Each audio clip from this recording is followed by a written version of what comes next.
Hello किसान भाइयों, नमस्कार। कैसे हैं आप? आई होप आप सब बहुत अच्छे होंगे, बहुत अच्छे से ग्रो करते होंगे। YouTube channel smart fish farming में आप सभी का स्वागत है। मैं मत्स्य पालक, आपका दोस्त, आपका भाई आशीष यादव। किसान भाइयों, आज के वीडियो में हम आप सबको बताएंगे कि फंगासिस मछली में जिन किसान भाइयों को घाटा हो जाता है, मुनाफा नहीं मिलता है, या जिन किसान भाइयों को मुनाफा 30% से अराउंड फिगर 25-30% से भी कम मिलता है, तो ऐसा होने का कारण क्या हो सकता है। वो किसान भाइयों, जिन किसान भाइयों का फंगासिस पालन करते होंगे, उनको घाटा हुआ होगा, तो हमारे बताए हुए चीज़ों पे गौर करिएगा, रिसर्च करिएगा कि कहीं जो जो चीज़ें हम बता रहे हैं उसमें से कहीं हमने मिस्टेक तो नहीं ना किया है। तो किसान भाइयों, अगर आप मेरे चैनल पे नए हैं, मेरे वीडियो को आप पहली बार देख रहे हैं, तो प्लीज़ हमारे चैनल को सब्सक्राइब कर लीजिए। हम आपको वीडियो के माध्यम से मछली पालन से संबंधित इसी तरह नई नई जानकारियां आप सबके साथ शेयर करते रहेंगे। तो किसान भाइयों, बने रहिए वीडियो के अंत तक।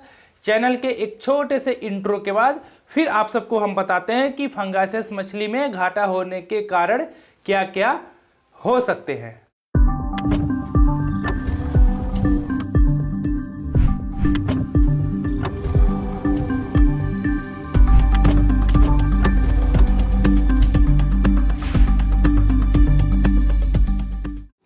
तो किसान भाइयों, चलिए हम आपको बताते हैं कि फंगासिस मछली में घाटा होने के कुछ स्टार्टिंग में पहले आपको एक नॉर्मल सा कारण बताते हैं कि कौन से कारण ये हो सकते हैं। आप इसे स्टेप बाय स्टेप आप अपने कॉपी में, कहीं पे दिमाग में, मस्तिष्क में नोट्स करिएगा।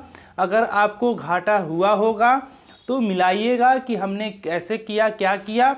अगर जिनको नहीं भी होगा तो इन हमारे द्वारा बताए गए सारे चीज़ों पे ध्यान दीजिएगा। पहला क्या है कि जैसे आपने हाई डेंसिटी में सीड स्टॉक कर दिया। फंगासिस मछली की सीड स्टॉकिंग की बात करें तो 2 स्क्वायर फीट में एक मछली हाई डेंसिटी पे होती है। और इस चीज़ का आप ध्यान दीजिएगा कि हाई डेंसिटी का मतलब होता है हाई डेंसिटी विथ एरिएटर, जिसमें एरिएटर की व्यवस्था हो, पहला चीज। और दूसरा चीज क्या है, रॉन्ग टाइम सीड स्टॉकिंग। आपने गलत टाइम पे सीड स्टॉक कर दिया। बहुत सारे किसान भाई ऐसे होते हैं जो सितंबर अक्टूबर में सीड स्टॉकिंग करते हैं, उनको भी कहीं ना कहीं घाटा होने का एक कारण हो सकता है। दूसरा हो गया एक नॉर्मल सा कारण हम आपको बताने पहले। तीसरा हो गया कि फीडिंग। जब हम मछली को फीडिंग कराते हैं तो बहुत सारी मार्केट में कंपनियां हैं, तो कभी कभी हमें क्या होता है, क्योंकि इंडिया वाले सस्ते पे मरते हैं, तो कभी कभी 25-50-100 रुपया बचाने के चक्कर में बहुत ऐसी लो क्लास का फीड हम मछली को खिला देते हैं, जिससे क्या है, उनका एफसीआर बहुत हाई हो जाता है। सस्ता तो मिलता है, एफसीआर बहुत हाई हो जाता है। तो इस बात पे ध्यान दें कि अगर आप फीड कोई भी यूज करें तो उसे एक बार सर्च कर लें कि कंपनी की रेवेन्यू क्या है। उनसे जिससे फीड लेते हैं उससे पूछे कंपनी की सेलिंग क्या है, पर ईयर कितना सेल होता है, कब की इटैब्लिश्ड ये कंपनी कब की है, कितने साल पुरानी है। कम से कम फीड लाइन में 2-4-5 साल पुरानी कंपनी तो होनी चाहिए। इन सारी चीज़ों से भी नुकसान कहीं ना कहीं होता है। मछली दाना ज़्यादा खा लेती है और ग्रोथ कम करती है। एक तो होता है रॉन्ग टाइम सेलिंग। जब हम मछली हमारी तैयार हो जाती है तो भीड़ में सेल करते हैं। जब टमाटर के रेट 2 रुपया हुआ है तो उसी रेट में सेल करने की कोई ज़रूरत नहीं है, क्योंकि जुलाई और अगस्त का जब फर्स्ट कल्चर हम करते हैं, जुलाई और अगस्त का ऐसा महीना होता है जिसमें सारे लोगों की फंगासियस तैयार होती है।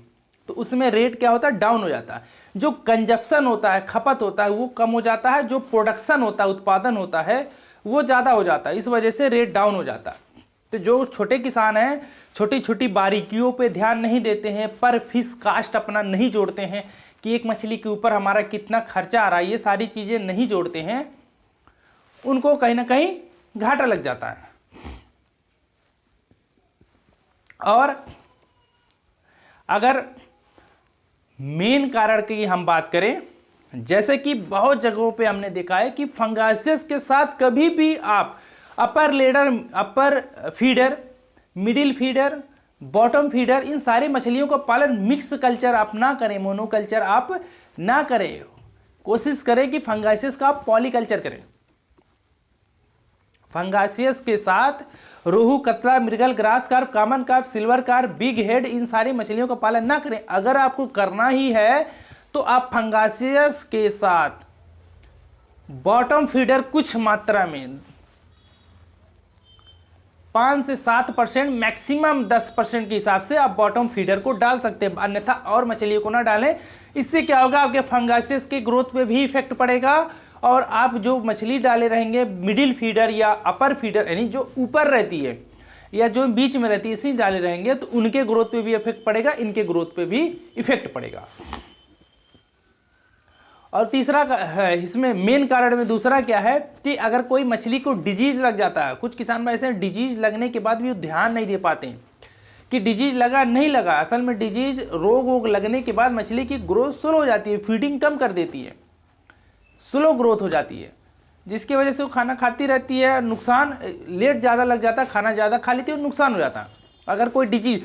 तो ऐसा काम ना करिए। आप ये मत देखिए कि कौन से रोग का कौन सी दवा है, इलाज है, ये इसकी खोज मत करिए। उससे अच्छा आप कोशिश करिए कि रोग लगे ही ना, इसकी खोज आप करिए कि हम क्या क्या अपने तालाब में करें जिससे हमारी मछली को कोई रोग लगे ही ना, क्योंकि रोग लगने के कम से कम 15 दिन बाद ही पता चलता है।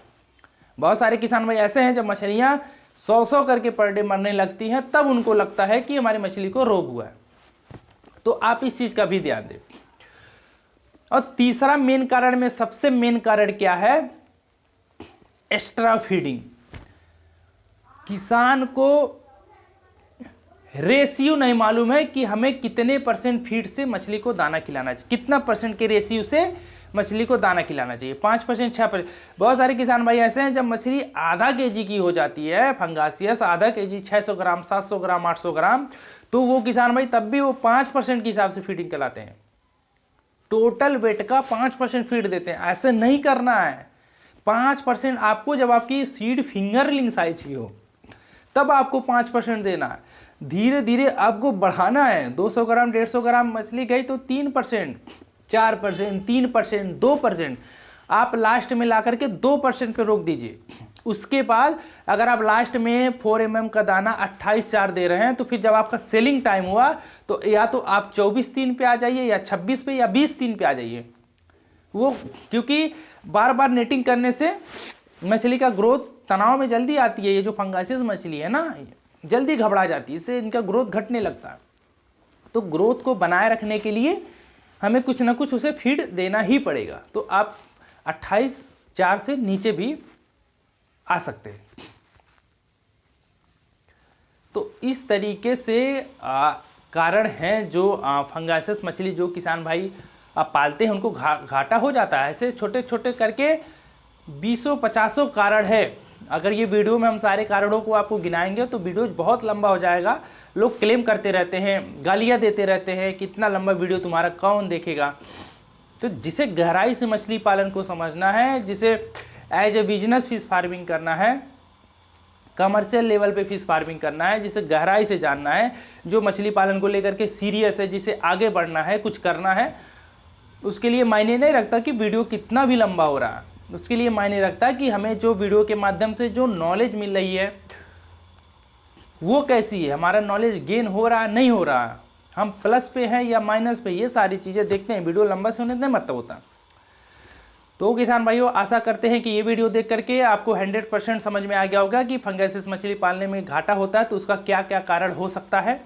तो अगर ये वीडियो आपको पसंद आया हो तो प्लीज़ वीडियो को लाइक करें, शेयर करें, कमेंट्स करें और हमारे YouTube channel smart fish farming को सब्सक्राइब करें, हमें सपोर्ट करें। जब आप हमारे चैनल को सब्सक्राइब करेंगे, हमें सपोर्ट करेंगे, तो हम भी आपके लिए फिश फार्मिंग से रिलेटेड नई नई रिसर्चें, नई नई जानकारियाँ वीडियो के माध्यम से आप सबके पास पहुंचाते रहेंगे, जिससे आपका जो फिश फार्मिंग में का जो नॉलेज है वो डे बाय डे गेन करता रहेगा और आप एक अच्छे मत्स्य पालक बन के उभरेंगे। और किसान भाइयों, अगर आप मछली पालन की ट्रेनिंग लेना चाहते हैं तो आप हमारे व्हाट्सएप नंबर पे कांटेक्ट कर सकते हैं। हमारा व्हाट्सएप नंबर है 6386082704। अगर इसको हम हिंदी में कहें तो 6386082704। तो किसान भाइयों, अभी के लिए आपसे विदा लेते हैं। कल एक मछली पालन से रिलेटेड नई जानकारी लेकर के आप सबके सामने फिर उपस्थित होंगे। तो अभी के लिए नमस्कार, धन्यवाद।